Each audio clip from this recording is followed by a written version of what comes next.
በስመ አብ ወወልድ ወመንፈስ ቅዱስ አሃዱ አምላክ።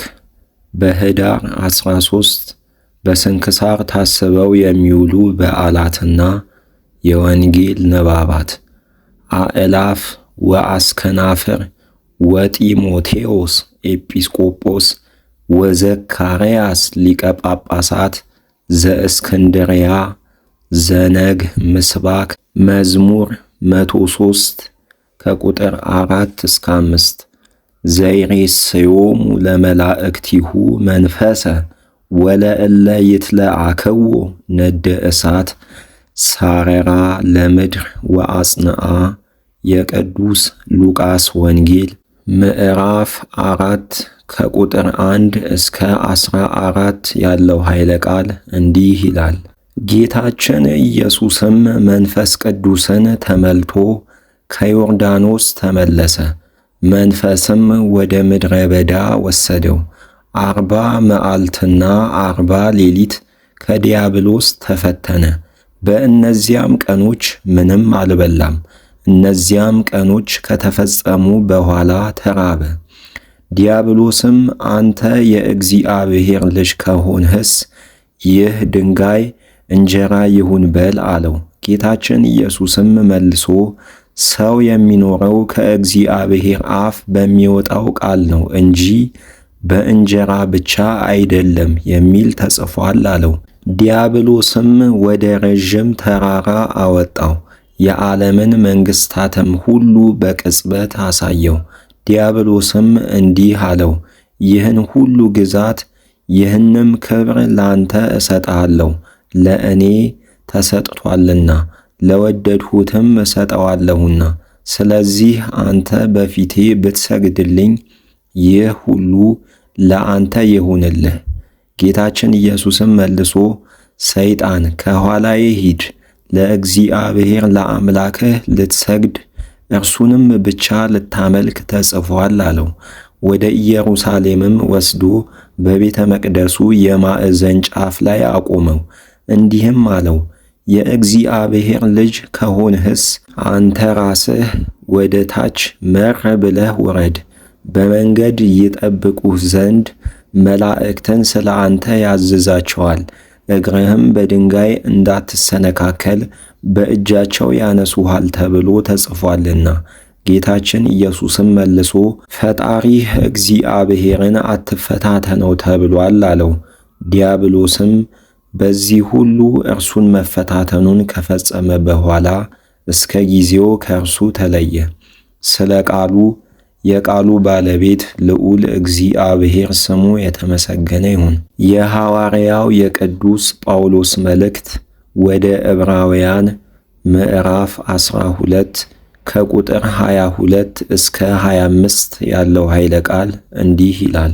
እናንተ ግን የሕያው እግዚአብሔር ከተማ ወደምትሆን ወደ ጽዮን ተራራ በሰማያት ወዳለችው ኢየሩሳሌም ደስ ብሏቸው ወደሚኖሩ አእላፍ መላእክትም ደርሳችኋል። ስማቸው በሰማይ ወደ ተጻፈ ወደ ማኅበረ በኵርም ሁሉን ወደሚገዛም ወደ እግዚአብሔር ወደ ፍጹማን ጻድቃንም ነፍሳት የአዲስ ኪዳንም መካከለኛ ወደሚሆን ወደ ኢየሱስ ከአቤልም ደም ይልቅ የሚሻለውን ወደሚናገር ወደ ተረጨው ደሙ ደርሳችኋል። ስለ ቃሉ የቃሉ ባለቤት ልዑል እግዚአብሔር ስሙ የተመሰገነ ይሁን። የቅዱስ ይሁዳ መልእክት ምዕራፍ 1 ከቁጥር 14 እስከ 17 ያለው ኃይለ ቃል እንዲህ ይላል። ከአዳም ሰባተኛ የሆነ ሄኖክ ስለ እነርሱ እንዲህ ሲል ትንቢት ተናገረ። እነሆ እግዚአብሔር በሁሉ ላይ ይፈርድ ዘንድ ከአእላፋት ቅዱሳን መላእክት ጋር ይመጣል። ኀጣንን ሁሉ ስለ ኀጢአታቸው ሥራ ሁሉ ከዳተኞችንና ኀጢአተኞችንም የማይገባውን ቃል ሁሉ በእርሱ ላይ ስለ ተናገሩ ይዘልፋቸዋል። እነዚህ እንደ ምኞታቸው እየሄዱ የሚያንጎራጉሩና ስለ ዕድላቸው የሚያጉረመርሙ ናቸው። እንዲረባቸውም ለሰው ፊት እያደሉ አፋቸው ትዕቢትን ይናገራል። ስለ ቃሉ የቃሉ ባለቤት ልዑል እግዚአብሔር ስሙ የተመሰገነ ይሁን። የሐዋርያት ሥራ ምዕራፍ 12 ከቁጥር 6 እስከ 12 ያለው ኃይለ ቃል እንዲህ ይላል። ሄሮድስም ማለዳ ያቀርበው ዘንድ በወደደባት በዚያች ሌሊት ጴጥሮስ ሁለቱን እጆቹን በሰንሰለት ታስሮ በሁለት ወታደሮች መካከል ተኝቶ ነበር። ጠባቂዎችም የወህኒ ቤቱን በር ይጠብቁ ነበር። የእግዚአብሔርም መልአክ ወርዶ በአጠገቡ ቆመ፣ በቤትም ውስጥ ብርሃን ሆነ። ጴጥሮስንም ጎኑን ነክቶ ቀሰቀሰውና ፈጥነህ ተነስ አለው። ሰንሰለቶቹም ከእጆቹ ወልቀው ወደቁ። መልአኩም ወገብህን ታጠቅ፣ ጫማህንም ተጫማ አለው። እንዳዘዘውም አደረገ። ልብስህንም ልበስና ተከተለኝ አለው። ተከትሎትም ወጣ። ጴጥሮስ ግን ራእይ የሚያይ ይመስሎ ነበር እንጂ በመልአኩ የሚደረገው ነገር እውነት እንደሆነ አላወቀም ነበር። መጀመሪያውንና ሁለተኛውን ዘብ አልፈው ወደ ከተማ ወደምትወስደው ወደ ብረቱ መዝጊያ ደረሱ። ያን ጊዜም መዝጊያው ራሱ ተከፈተላቸው። ወጥተውም በአንድ ስላች መንገድ ሄዱ። መልአኩም ጴጥሮስን ትቶት ሄደ። ያን ጊዜም የጴጥሮስ ልቡና ተመለሰለትና እግዚአብሔር መልአኩን ልኮ ከሄሮድስ እጅና የአይሁድ ሕዝብ ይጠብቁት ከነበረው ሁሉ እንዳዳነኝ በእውነት አሁን አወቅሁ አለ። ስለ ቃሉ የቃሉ ባለቤት ልዑል እግዚአብሔር ስሙ የተመሰገነ ይሁን። ምስባክ መዝሙር 102 ከቁጥር 20 እስከ 21 ባረከዎ ለእግዚአብሔር ኩልክሙ መላእክቲሁ ጽኑዓን ወሃያላን እለ ትገብሩ ቃሎ ወእለ ትሰምዑ ቃለ ነገሩ። የቅዱስ ማቴዎስ ወንጌል ምዕራፍ 25 ከቁጥር 31 እስከ ፍጻሜ ያለው ኃይለ ቃል እንዲህ ይላል። የሰው ልጅ በጌትነቱ ቅዱሳን መላእክትን ሁሉ አስከትሎ በሚመጣበት ጊዜ ያን ጊዜ በጌትነቱ ዙፋን ይቀመጣል። አሕዛብ ሁሉ በፊቱ ይሰበሰባሉ። እረኛም በጎችን ከፍየሎች እንደሚለይ እየራሳቸው ይለያቸዋል። በጎችን በቀኙ ፍየሎችንም በግራው ያቆማቸዋል።